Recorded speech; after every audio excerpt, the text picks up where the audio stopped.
നമുക്ക് maximum independent ആവാൻ പറ്റുന്നത് ഈ ഹസ്ബൻഡ് വൈഫ് എന്ന് പറയുന്ന ആ ഒരു ഇൻഡിപെൻഡന്റ് മാത്രമാണ്. അല്ല ഹസ്ബൻഡ് വേറെ വൈഫ് വേറെ എന്നുള്ളതല്ല, ഹസ്ബൻഡും വൈഫും ഇൻഡിപെൻഡന്റ് ആവുക എന്നുള്ളതാണ്. മനസ്സിലായില്ലേ?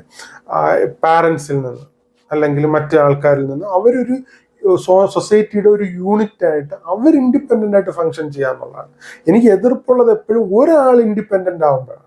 ഒരാൾ മാത്രമായിട്ട് ഇൻഡിപെൻഡന്റ് ആകുമ്പം അവർക്ക് എപ്പോഴും അവർ ലൈഫ് മുന്നോട്ടേക്ക് കണ്ടക്ട് ചെയ്ത് പോകുന്നത്, അവർ ഗൈഡ് ചെയ്ത് പോകുന്നത് ശരിയാണെന്ന് നമുക്ക് ഒരിക്കലും പറയാൻ പറ്റില്ല. കാരണം ഒരു വളരെ ഫിലോസഫിക്കലി വളരെ ഒരു ഹ്യൂമൻ ഫിലോസഫിക്കൽ ആയിട്ടുള്ള ഒരു റിയാലിറ്റിയാണ് ഹ്യൂമൻ ബീയിങ്സിന്റെ ബേസിക് നേച്ചർ ഗുഡ് അല്ല എന്നുള്ളത്. നമ്മൾ ബേസിക്കലി ഗുഡ് അല്ല.